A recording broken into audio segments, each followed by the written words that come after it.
List of what we need. Bon, préparons maintenant donc une liste des éléments nécessaires à l'exécution donc de ce plugin. Je garde donc mes post-it ici et je vais noter donc les points ou les prérequis nécessaires donc sur Jenkins et AWS pour exécuter donc ce pipeline et commencer par les identifiants. Sur AWS donc nous devons stocker donc les identifiants. Pour cela donc nous devons accéder à IAM, créer une clé d'accès, une clé secrète. Nous devons ensuite accéder à AWS et créer un utilisateur IAM avec la clé d'accès, etc. Ensuite, voilà, le registre ECR. Pour ce qui est des plugins, nous devons installer donc un plugin appelé Docker. En fait, il existe donc deux plugins nécessaires pour installer Docker et donc pour installer Docker et Docker Pipeline. Sur Jenkins, nous devons effectuer donc ces opérations-là.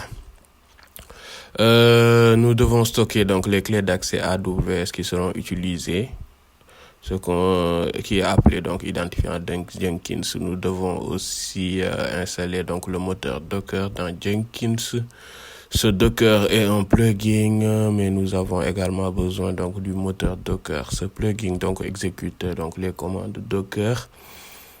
Pour exécuter donc ces commandes, nous aurons besoin donc d'un moteur Docker qui exécute donc dans Jenkins. Nous devons donc installer le moteur Docker dans Jenkins. Il nous reste également un plugin à installer, c'est ECR.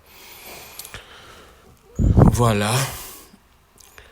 Vous pouvez donc télécharger donc le code ou le réécrire, vous le parcourez, examinez-le, assurez-vous de bien comprendre donc toutes les étapes de l'exécution donc du fichier Docker.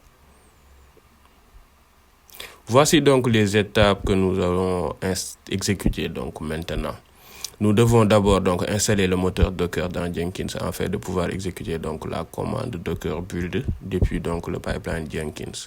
Nous devons également ajouter donc cet utilisateur Jenkins au groupe Docker car il exécutera donc la commande Docker build et devra donc disposer des privilèges nécessaires. Nous redémarrerons ensuite le projet.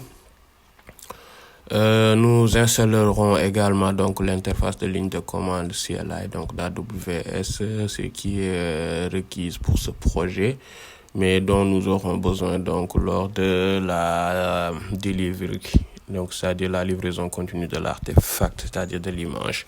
Il nous suffit donc de l'installer. Nous créerons donc un utilisateur IAM. Voilà, le dépôt ECR, etc. Voilà l'ensemble des étapes que nous devons faire.